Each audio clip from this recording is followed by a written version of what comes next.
Welcome to Voices of Pueblo podcast. We are continuing with our special edition of Your Voice, Your Vote, where we're actually speaking with the candidates who are running for Pueblo City Council. We have some core questions that have been predetermined in advance. The first one is fiscal responsibility and priorities. The second one is public safety, crime, and community trust. And the third one involves governance and structure, accountability. And then we kept the fourth question open. It's kind of a wild card. It gives each candidate an opportunity to actually share what makes them unique and different and why we should vote for them in this election. So I also have with me today Molly Kottner, and many of you at the Pueblo Star Journal are familiar with Molly's many, many stories, and Molly and I actually share the byline for DC Watch and Pueblo Watch. So your voice, your vote. It's kind of a tongue twister. Your voice, your vote. It is a special project for Pueblo Watch because it's a perfect thing for us to serve as watchdogs. So our last podcast was with Joe Perko. And today we're very fortunate because we've got Ted Hernandez, who is actually also running in District 3. So before we start the questions, why don't you just tell us, why are you here and what made you decide to take on this amazing challenge and opportunity? Well, it was really easy. I'm born and raised in Pueblo. Excuse me. Created a business here. Worked there for 42 years, and built a company. Learned how to hire people. Learned how to work with people. Learned teamwork with all of my staff, and we created a really fine company. And one of the things that happened back in March of this year, it was March 17th. There was a shooting on down in Bessemer with a shootout actually, and one of the kids that I coached in middle school was shot, and so I called one of my friends at the police department, my best friend actually, and I said, "Hey, is everything okay?" He said, "That was one of our kids," and so it really knocks you down when I've coached kids for 25 years. It knocks you down and we've lost a few kids, and it hurts. Right. And so, I learned the story about what happened to him and the whole story. And so I went to bed that night thinking, we have to do something. We have to do something. I retired in January and I thought, hey, I got a lot of time now. And I love my city. There's no city like Pueblo. I don't care where you're from or where you go. There's no city like Pueblo, and it's unique, and the people are amazing, and they will bend over backwards to help you. If you go to different cities, I'm one of those people who says hello to everybody. Hi, how are you? Hi, how are you? And sometimes I'll go to a city and I'll say that, and I get a sideways look like, why are you talking to me? But that's just not how Pueblo is. I've been a service provider almost my entire life. My entire adult life, I've provided service to people. And so I know what it takes to listen to people, to listen to what their needs are, and to apply those needs into action. So that's why I'm running for city council, because I think I believe that we need a different kind of leader right now. And I believe I'm that kind of leader. That's great. So I have to ask, what high school did you graduate from in Pueblo? I graduated from Pueblo County High School. Oh, fantastic. In 1980, yes. So, yes. Which is actually, I have been involved with Pueblo County High School for quite a few years, but it is such a shining example. When you look at CEBS, the Biomedical, the STEM Academy, you look at the Arts Academy, right, and now you look at AMAC, which is the Academy of Manufacturing, Agriculture, and Construction. That is the model. We need to continue to go in that direction because those kids are getting a GRE and a professional certificate when they graduate. So for many, they're ready to go to work, but for others, and that may be totally fine for them, but for others, it's just a perfect opportunity because it's being really smart about cost, time, because, well, Molly and I, we both teach at CSU Pueblo, and I keep looking at tuition, and we keep getting paid less and less, so I know what that means. But the students are getting, I mean, it's just ridiculous what it costs to go to school. So it's not a sustainable model. So that is such a shining example. And now we're seeing that at other schools in both D60 and D70. So it's a direction that we're most definitely going to need to go in. Right, absolutely. And one of the things that I'm really proud of being a County High graduate is our company is a donor to the arts program. I'm a band nerd. I grew up playing the trumpet. I remember your nice donations. So it's, those types of things are what's missing from our city schools. Yeah. And I think we need to go back to that old model because arts are important. They are important to the culture of our community. And when you take them out, you're taking away a lot from kids. They don't see things that they should see. Yeah. They don't learn things that they should learn to make a more whole person as they grow older. Molly, do you have anything for Ted before we launch into the questions? Okay, well, maybe at the end, and we'll see if we can get some more. I'll drum up some stuff as we So let's look at the first question, which is involving fiscal responsibility and priorities. The question is, Pueblo is currently facing budget pressures and decisions around major capital projects. For example, the city's use of the half-cent sales tax fund, infrastructure upgrades, or economic development incentives. How would you prioritize spending, and what criteria would you use to decide which projects get funded or deferred? So there's two different aspects to this. There's the economic development dollars, and then there's the city budget dollars. There's two separate entities. Where economic development is concerned, I think Petco will tell you themselves that they haven't been as successful lately as they want to be. But I think that's kind of a national thing. It's not just a local thing. So I'm willing to give them the benefit of the doubt in the fact that they rescued Pueblo back in the early 80s. They rescued our town. And so I think that the worst thing that we could do with regards to our economic dollars is to try to split it up and let other people pull from it to spend.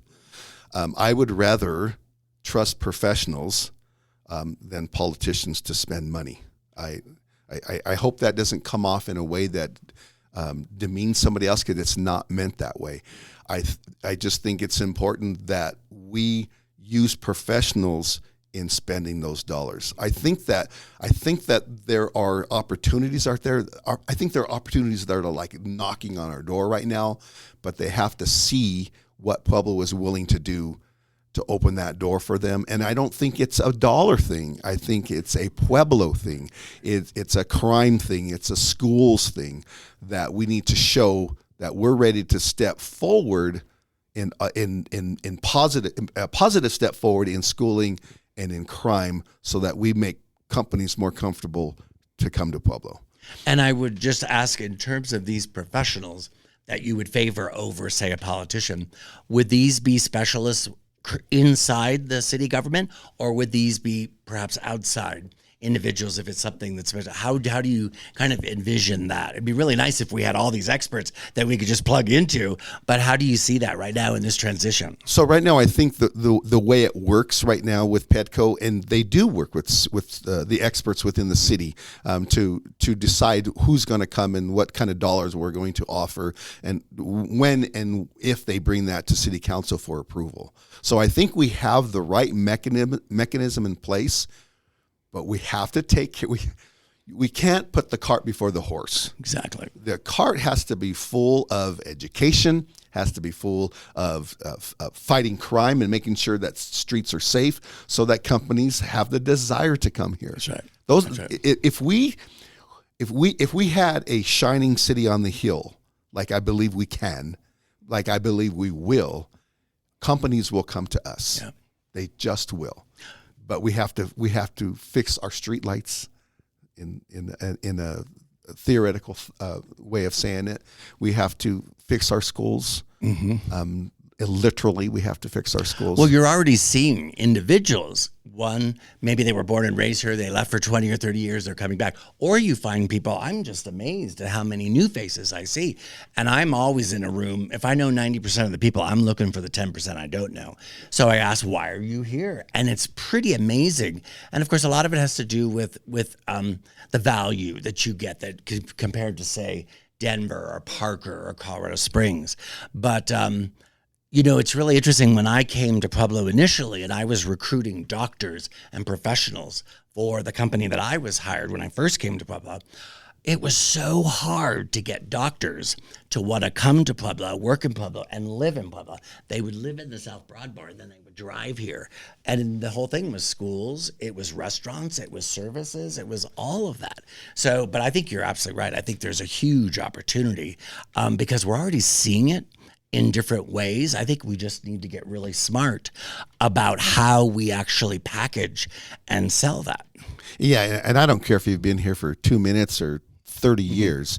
If you care about Pueblo, I'm going to work with you. And that's one of the things that I think we're missing right now is that we have a lot of people working their own little game or their own little show, a lot of different shows going on, and none of them are working together. And we need somebody that, to me, that somebody is me, to pull these people together, to collaborate, to work towards one goal, which is a better Pueblo. I mean, collaboration, it sounds like a 4-letter word right now. It's terrible. I mean, we really need to revisit, you know, just the fact, well, one, it's getting people in the same room at the same time. Right. 2, that's showing up. And then once they show up, then it's like, oh, God, we have to do all this hard work. Right. I mean, they don't. They just want a free lunch. I mean, I don't need that. I just want to do the hard work. So I like how, you know, the opportunity now plays itself very, very well for those that really want to make a difference. Absolutely. If we can get people to check their egos at the door, we get a lot of work done. Let's steal a few of them, and hide them. You know? Right. But Molly, do you have anything to add to that? Not to that particular question, but I do have, some follow-ups. Well, let's look at the next question, which involves public safety, crime, and community trust. Pueblo has seen shifts in crime statistics. Some property crime declines, but persistent public safety concerns. How would you address public safety in your district and also citywide? What policies or approaches do you support or oppose to build community trust in policing while reducing crime? So crime is always going to be a tough subject for any politician because you can spew a bunch of rhetoric about how you're going to do this and how you're going to do that, but it starts at the bottom. Again, it starts at, and I people probably get tired of hearing me say this, but if we don't fix our school systems, we can't start to fix crime, because if we don't give kids a way out, we only give them a way in to crime. And so now that doesn't excuse the fact that we still have to do something about our homelessness.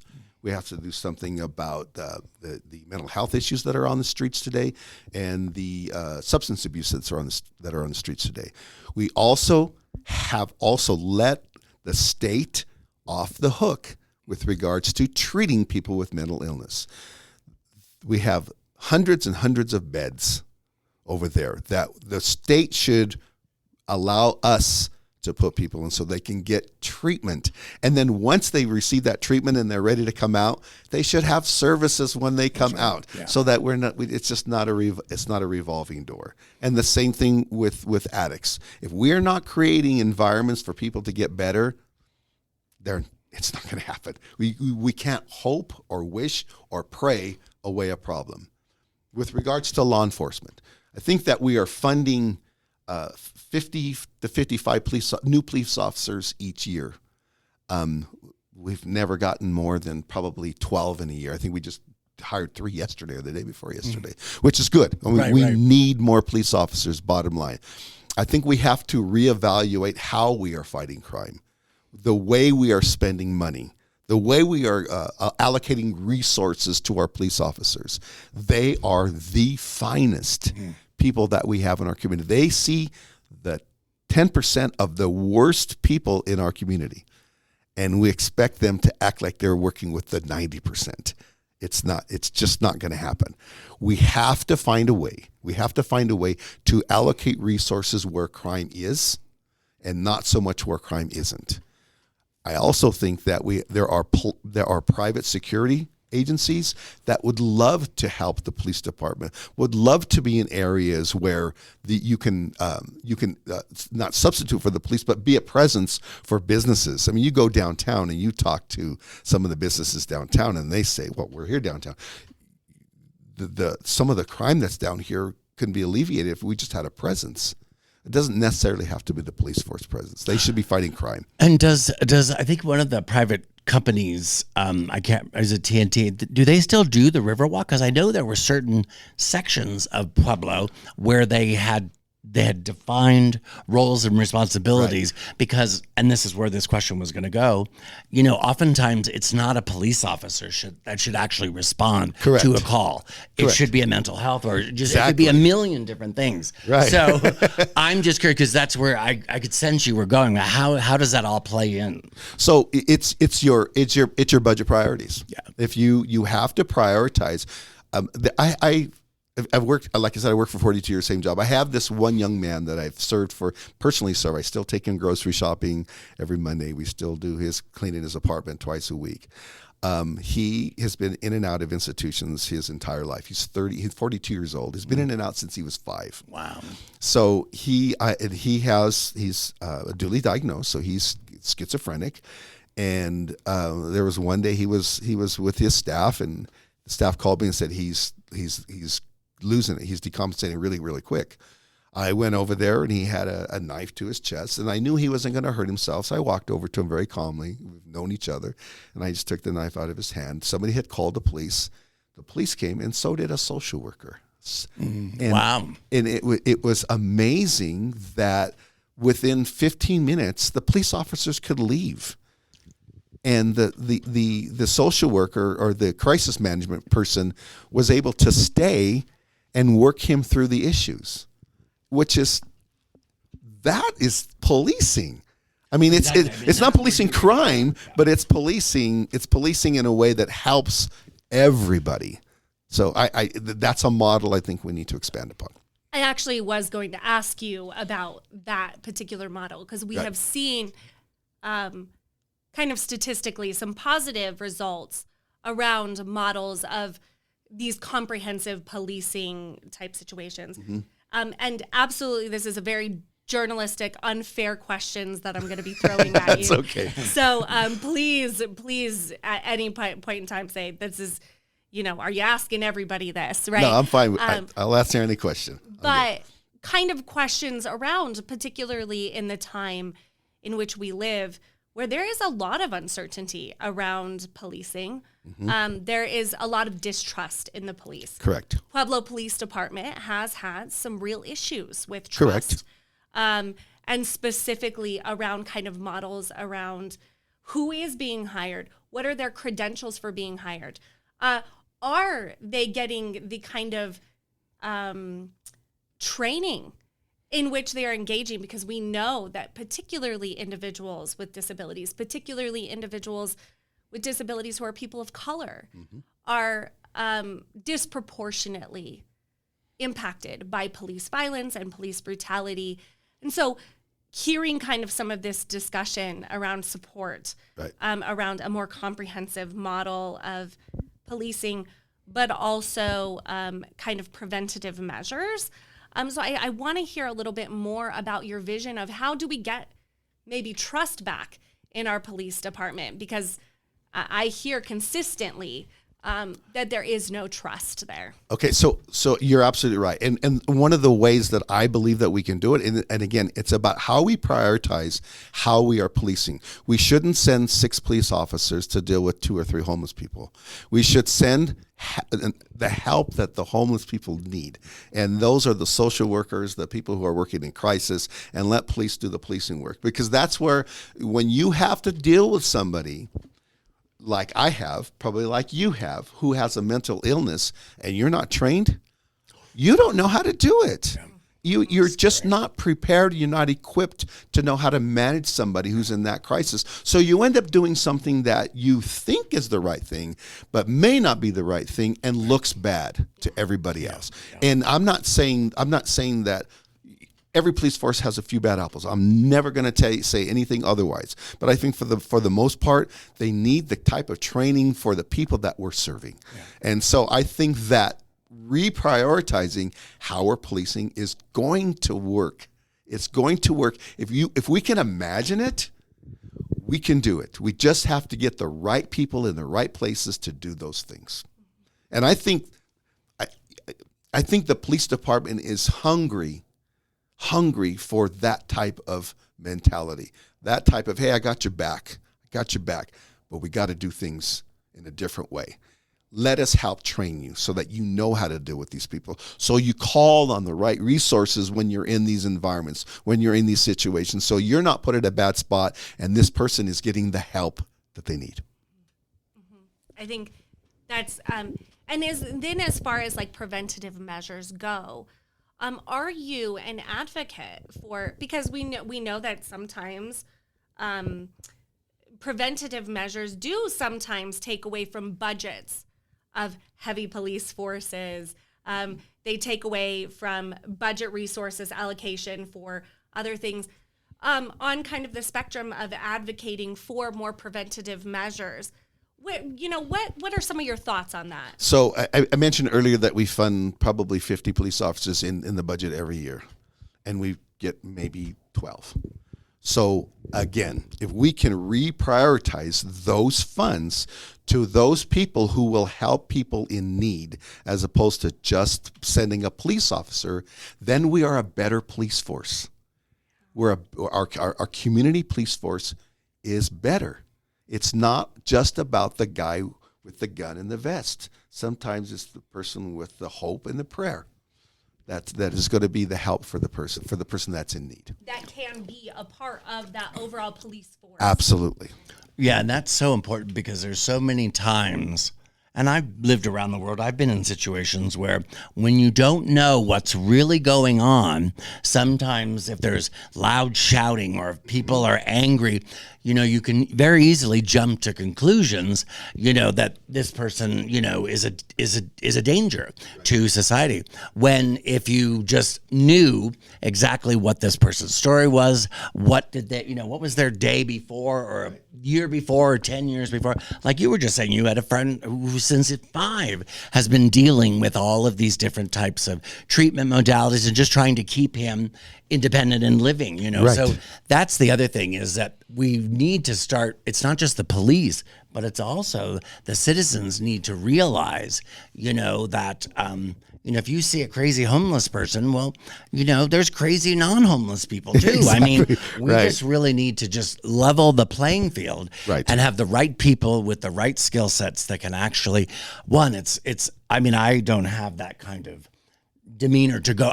They're just heroes all the time when they have to go into these dangerous situations, Right. not knowing what's going to happen. But it's so important that we really do have the right people that just have the natural gift and the skill set and training to know right as soon as they arrive, they can pretty much analyze the situation and figure it out and de-escalate it right Exactly. away. Yeah. Because de-escalation is really an art. It's really an Absolutely. art. When you know somebody, and believe me, I know the police department deals with the same people a lot, Right. over and over again. So even police officers without training or know some of these people by name and what their traits are and how they're going to act. But if you get trained professionals with the police force who can, like I said, just bring a little bit of service to these people, then I think we're doing our community a service. Yeah. Which is what we're supposed to be doing. And I think, Gregor, you make up a really great point, because I do believe if we can build some of the trust in some of our institutions, then I think you will have more community buy-in. But at this juncture, we're having so many critical conversations about who we trust and who we don't trust. And so the community doesn't want to buy in. No, if there's a distrust, Right. I'm not going to support that. Right. And so then the community tends to not rally around Right. people because Right. they feel that the system is broken. And I think we live in an environment, good or bad, but I think it's good. Show me what you're going to do. Don't tell me what you're going to do. Yeah. Show me what you're going to do, because then I can build that trust up.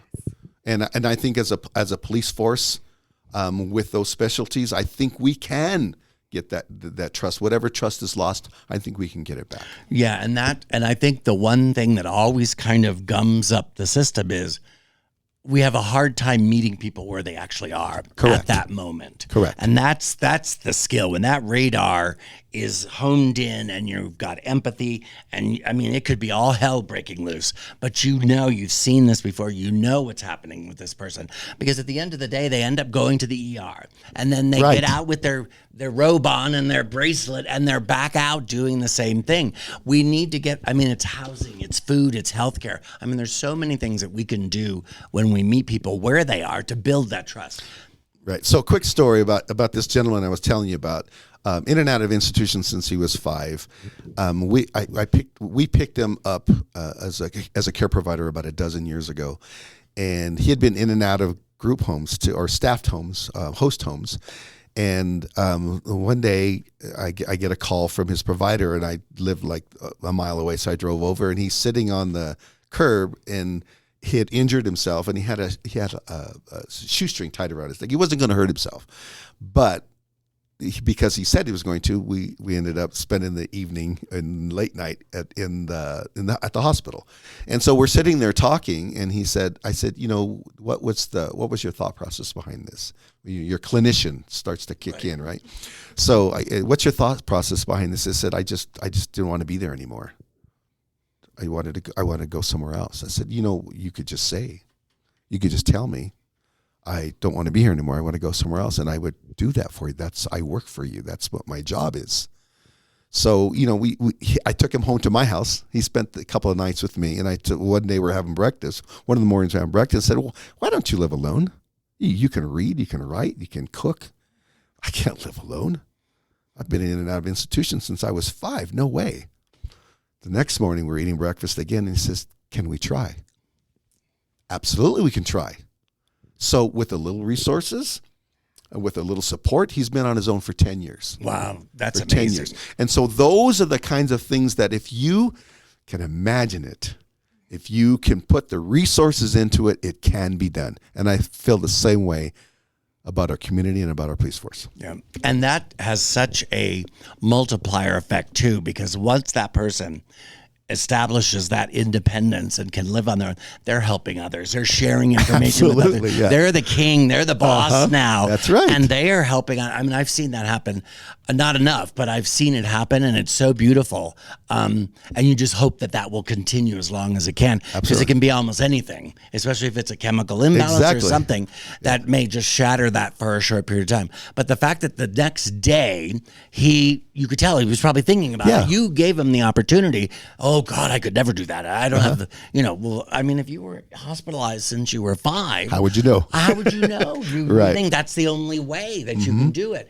You gave him the door, opened it, and then he was the one that was going to have to think about it and take on the ownership. Right. And, I mean, that's amazing. 10 years. That's fantastic. Yeah. Well, and I think it lends itself nicely to a deeper conversation about how institutions keep people in a perpetual cycle. Correct. And so this conversation about public safety can go really beyond policing. And I think sometimes we get stuck on the policing aspect, which is important because we have some real problems. But it does extend to our community nonprofits. It expands to our DHS system. It expands to our state systems. It really kind of works into any of these kind of service people workers, right? Any of these people who are working with people, and how we engage them in feeling empowered enough, and also the system enough to break the cycles of wanting to keep people there. And I think sometimes as we kind of get that more critical lens, we do see that these systems actually perpetuate the idea of keeping people where they're at, right, and not empowering them to see Correct. something else. Yeah, show me your budget and I'll show you your priorities. budget and it's too much work. That's the other thing. They sometimes say, oh my God, we'd have to hire 100 more people in here to do that. That's too much work. Yeah. Hello. Well, let's move on to our third area, which is governance and structure and accountability. So the question is, Pueblo is currently grappling with governance issues, including a recent move by City Council to put a new government structure, city manager versus strong mayor, question on the ballot, and tension between council and mayor. If elected, how would you ensure collaboration, transparency, and accountability in City Council? And what is your view of the proper balance of power between council and executive leadership? So we'll take the last part first. Balance. I hate to sound like almost naive about working together. But if you don't work together, there's just no way around it. I mean, if you don't like me and I don't like you and the whole world knows about it, we're not going to get anything done because we don't have to. Everybody already knows we don't like each other, right? So what's the point in working together? If you are in city government, in executive, you're in it for yourself, you are in it for the wrong reason. That's right. If you're not in it for your neighbor, the guy across the street, your grandchildren, your children, the future of the city, you're in it for the wrong reason. I believe that, and like I said, I was at a city council meeting last night. I saw some things that everybody saw because on television, that citizens should never see the way people talk to each other. And you really cannot stop people from doing that, but you can restore order, which stops them from doing that. You can say to a city employee who's getting a little bit too excited, do you need a minute? Do you need a minute? Because we can't talk to each other like this. Our constituents are watching. And when they see this, what kind of faith, trust do they have in that we're ever going to do anything for them? So if you need a minute, we'll give you a minute. And then to the council member, remember that this person is a city employee, and this is how we talk to people. It almost sounds juvenile, right? But if somebody doesn't do it, right. Juvenile is what we get. It's where we are exactly. Right now. And, you have to look back. I mean, I don't lay the blame everything on the pandemic, but when you shut down humanity, correct, it does cause a bunch of little weird ebbs and flows in the human dynamic because, I think some people should just always be on Zoom. They should never be in a group meeting. Right. They're just they're not good working as a group. And that's fine. If you know that they're really good at doing that stuff, just keep them there. But really, when you're really trying to do hard work and make a difference, it does take a lot of work and it takes a lot of commitment. It takes a lot of people coming together and just constantly asking questions. Correct. You just got to keep on asking questions. That's why I told you, ask me whatever you want. Yeah. Because if I don't have an answer for it, I'll find it. I will work my tail off to get it. But no question should be off limits from a constituent to a city leader. Especially now, because I find myself using, and this was just something I learned in Japan, because in Japan, what's not said is usually the most important, which means you're really listening for what's not being said. But it's really interesting when you start looking at, the dynamics of the group. And I will sometimes just go, even if I might know the answer, I'll go, I've heard you say that, but I really don't understand what that really means. Where's that from? Can you share how you arrived at, I may know the answer, but I just sometimes find that people they just will say things because that's just the appropriate thing to say.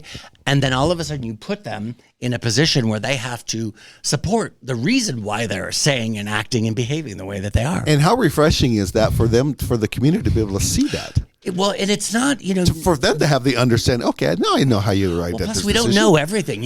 We're not experts on everything. So if you don't know something, I'm more than willing to work with someone who says, well, then we're going to get the speed and we're going to get you all caught up. Right. And I think for the most part, I've said this before, I think city council and the mayor work well together. Yeah. the part that we focus on is probably the 5 to the 10%. When they're not working well together, when egos get involved, then we have trouble. And I mean, I have an ego just like everybody else, but my ego's around my grandchildren. My ego's around my family, because those are the most important things to me. Right. And then my city, because I'll die here. I've lived here my whole life. I'll die here, and my legacy is not going to be what I did on city council. My legacy is going to be my 6 grandchildren and my children. That's my legacy. Okay, so we're going to take a brief moment, and we have a wonderful sponsor this year at the Pueblo Star Journal. The Colorado Housing and Finance Authority has sponsored all of our podcasts on Voices of Pueblo. So we're going to take a quick break, and here's a message from our sponsor. Homeownership is possible with a trusted partner. It brings us a lot of joy to be able to say that this house is our own and that we've poured our hearts into making it our own. Alyssa and Ryan are among the more than 155,000 people Chaffa has helped become homeowners since 1974.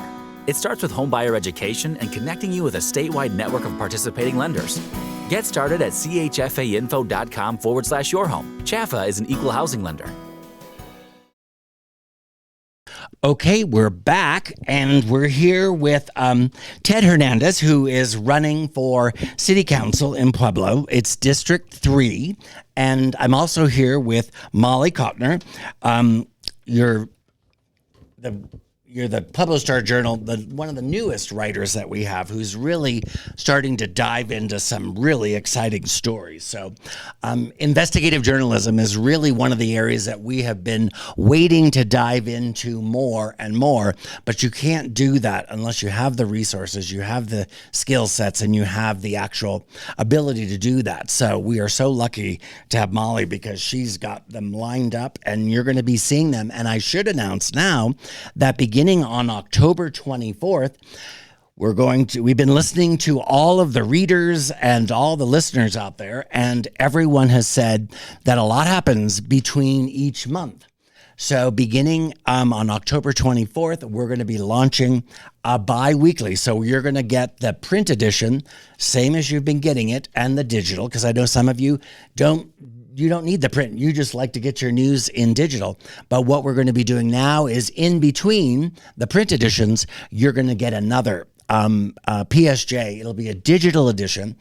It won't be 48 pages. I will promise you that, because it takes a lot to get those papers out. But it's going to focus on the things that happen in the weeks in between. And we've noticed, especially Molly and I, doing investigative journalism, that a lot happens. And you really do. People want to know what's going on. So we will take on that role of being the watchman and the watchdog. So we're doing that for you. And we're here with Ted Hernandez, and we're going to be asking him the wild card question here at the very end. Yeah, hence why we have to, that's why we put him in the hot seat. Yeah. But this question is really open-ended, and it's just an opportunity for you to take a moment and share, as you kind of did at the beginning, how you arrived at this decision to run. But now looking at your candidacy, and now that you've articulated kind of 3 different areas for us, why should we vote for you, Ted? Well, in my heart and in my soul, I am a person full of hope. I'm also full of desire, and I'm full of a vigor for my community, that I've worked quietly under the radar for the last 35 years. I'm a coach. I love being a coach. I'm still coaching today. I don't know why. My youngest grandson is 2, so I've got 16 more years that I have to coach football. We should put your tag at City Council. It's just coach. But I'm one of those people. I'm an internal optimist. I believe that a glass half full for me is overflowing. And I say that to people, and I think they look at me sideways sometimes, because you can either choose hope or you can choose hopelessness. And from the time I was a young, poor kid, I've always chosen hope, and it wasn't always popular.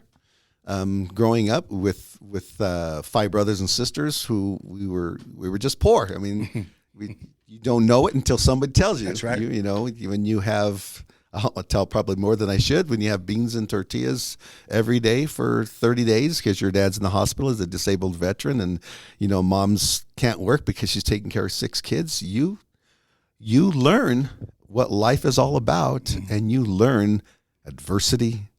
You learn your own character of your family. You just learn how to survive. And so it was tough for me growing up, but I wouldn't change one thing because today it's made me who I am. And it gave me the opportunity to teach my children how to live their lives in service to others. One of the greatest things that ever happened to me was the job that I got.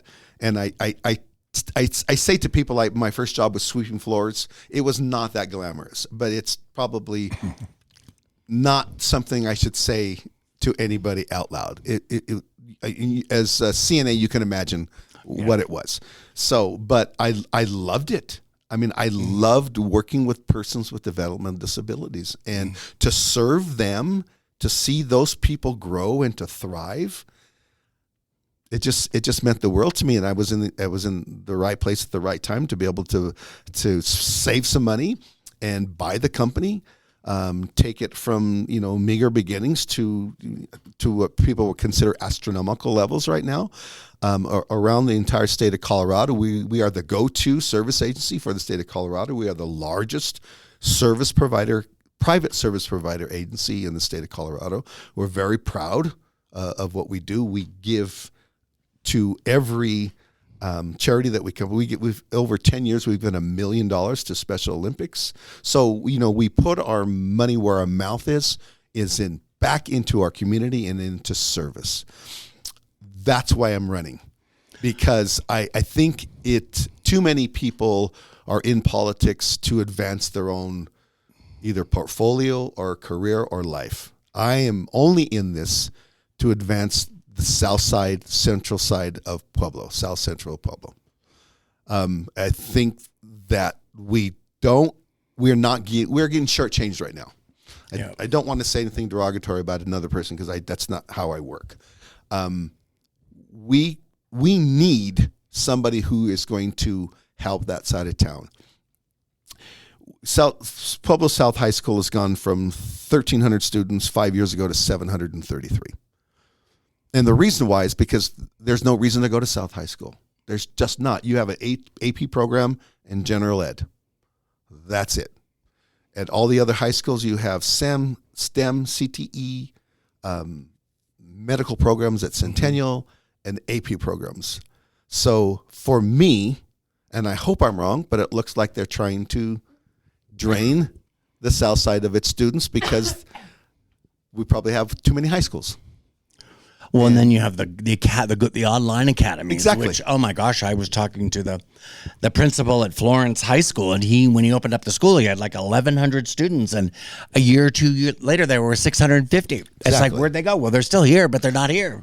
But if you're not offering anything, that's right. If you're not offering anything, you're giving them a reason to go somewhere else. That's right. So the reason, one of the reasons why I wanted to run is because for me, where Southside's getting shortchanged, and people tell me all the time, well, that's a school issue. It is not a school issue. It is a city issue. Can you imagine a Southside without a South High School? Can you imagine the social, economic, or the economic impact not having a high school over there is going to have on property values, on businesses?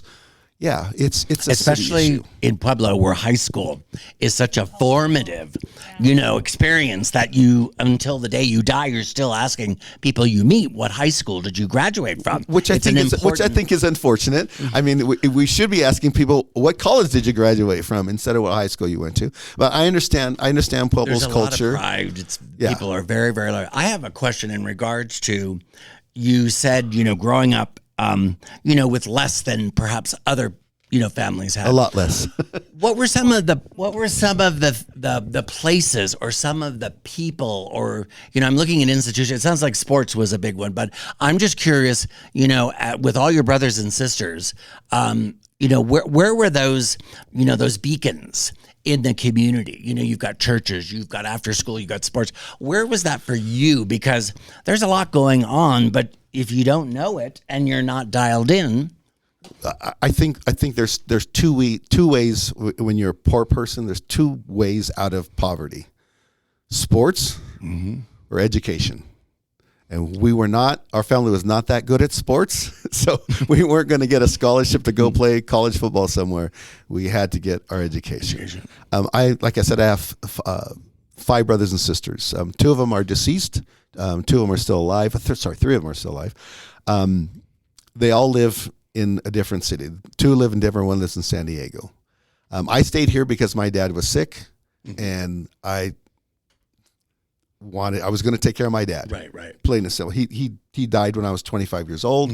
So, you know, it was a tough situation for me, but I was lucky enough to have some very, very strong mentors that were actually teachers in my high school who are mentors to me today, who are very, very good friends of mine today. That I was lucky enough to have those people in my life who got me through a time when you don't have a father. It could be tough. It could be tough on a kid. And so, education is what my dad pushed, and we all got our education, and that's how they got out. I stayed because I believe in this town. So, well, Molly, do you have anything to add here as we wrap up this wonderful conversation with Ted? I don't think so. I mean, it's been a pleasure talking with you. I think it's a really important conversations that we're having. And I think that these are conversations that we hear amongst our readers. I think both as educators, we hear amongst our youth. I definitely, would love to hear more about, youth involvement, and the importance of youth, and your vision for those kind of things. Again, though, realizing that I'm absolutely being unfair to you in asking you all of these questions, but I'm really, I think these are intriguing conversations and conversations that, we don't often get to hear prior to. Can I say something about? Oh, sure. Yes. So the mic is yours. Like I said, I've worked as a high school coach, as a youth coach for both middle school and high school for the last 25 to 30 years. I lose track. I've been doing it so long, and I don't really count anymore. I usually do it by how old my sons are, because when they started playing football, that's when I started coaching, and my oldest are 38. The greatest pleasure I get in my life outside of my family and my grandchildren is the kids that I get to work with every single day. Since I started running for city council, I've noticed that, how engaged they are in asking me questions about politics. Like one I was going to ask you, what are they asking? So one question that they asked me a couple weeks ago was, so what's going on with the shutdown? What does this government shutdown mean? So, I got to explain it to them, and they said, whose fault is it? I said, it's everybody's fault. Exactly. It's everybody's fault. It said if you're looking to find fault, you're not looking for the solution. Right. So they asked me questions like that. Who are you running against? And I think, well, is he any good? I said, well, yeah, he's a great guy. He's a good young man. And so you don't have anything negative to say about him? I said, do I say things negative about people? Right. No, I don't. And then so they asked me questions like, well, how do you feel about the mayor? I said, I think the mayor's lovely. He said, do you want me to say something negative about the mayor? I'm not going to say anything negative about the mayor. So I get questions like that. How do you feel about this issue? What about this tax thing? What do you mean we have to pay 1% more in our taxes? I said, you don't pay taxes. You don't. The only thing you buy is food. You're not paying taxes. Your mom and dad take care of the taxes. I said, my mom and dad might not give you that video. Exactly. It's not going to be under the tree this year. So I get questions like that, and it just enlightens my heart when I get to hear a young person engaged about what's going on in their community, and they ask a lot. What's happening to our school, Coach? What's happening to our school? That's so important. The fact that they're actually, they're observing, and they may or may not know the answers, but they want to know from you, and that's so important because I was just talking to someone at another big institution here in town, and they've been having a lot of trouble engaging the youth. They have to market for like 6 months, these educational programs, and then they get them in, and so it could be a whole cadre of things. But the one thing that they do want to do is they want more younger people to be engaged in the programming that they have, because it's fine for all the rich older people. Sure. But the young people, they're not there. They're not on the campus. And it is so easy. You just go see a group of kids and you start talking to them, they will tell you everything. Oh my gosh, and more. And they absolutely will. Brutal about it. They will tell you exactly where you stand. Right, and you may not like what you hear, but I still think it's important to hear it. Very so important. It's so important. So when they asked me about what's going on with South, and their next question is, what are we going to do about it? Wow.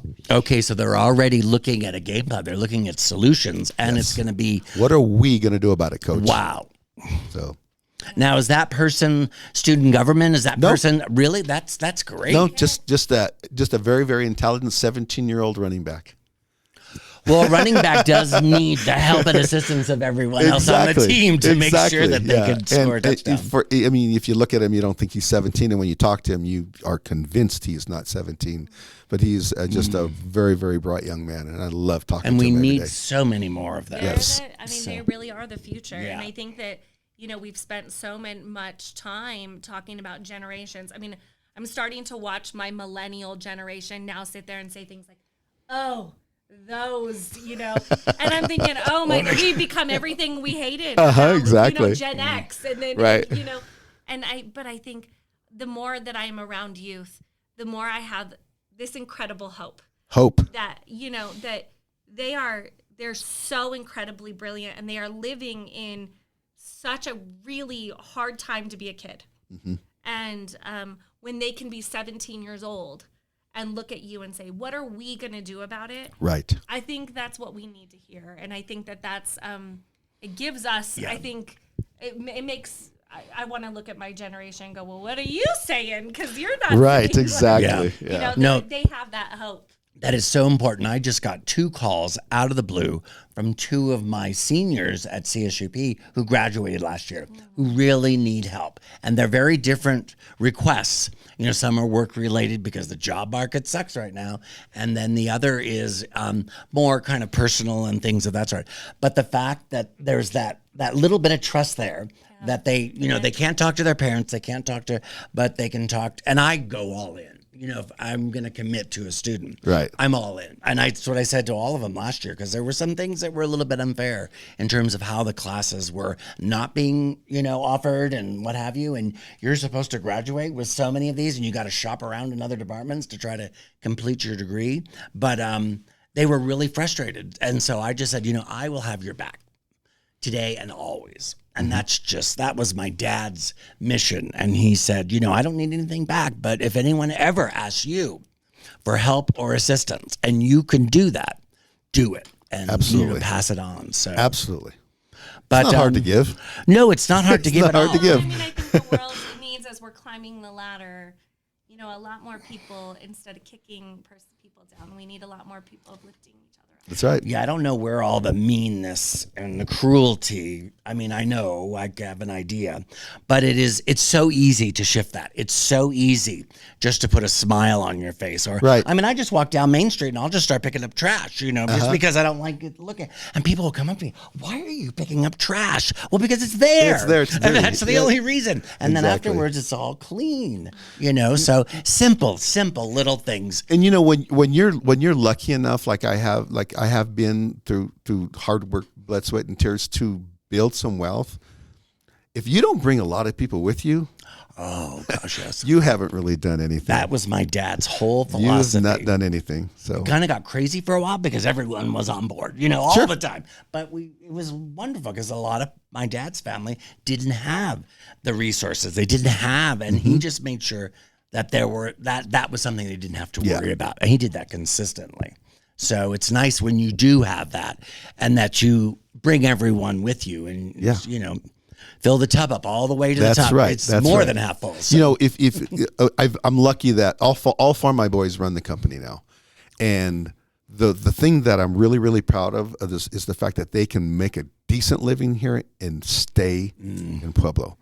And I think that part of the challenge is going to be for the next city council is bringing those jobs in so those kids can stay in Pueblo. Yes, that's and right. all jobs, union jobs, non-union jobs, That's right. jobs. Right. We need jobs for these kids who are growing up. We need to give them a little bit of hope that they can stay in this beautiful community that we've built. Plus, your sons are going to have the opportunity to see the future, and if they need to, shift gears or change, or they can do that because they understand the nature of what you've created and where it needs to go in the future for the community. Absolutely, and I couldn't be any prouder as a father for my kids. So, are they going to come to your city council meetings?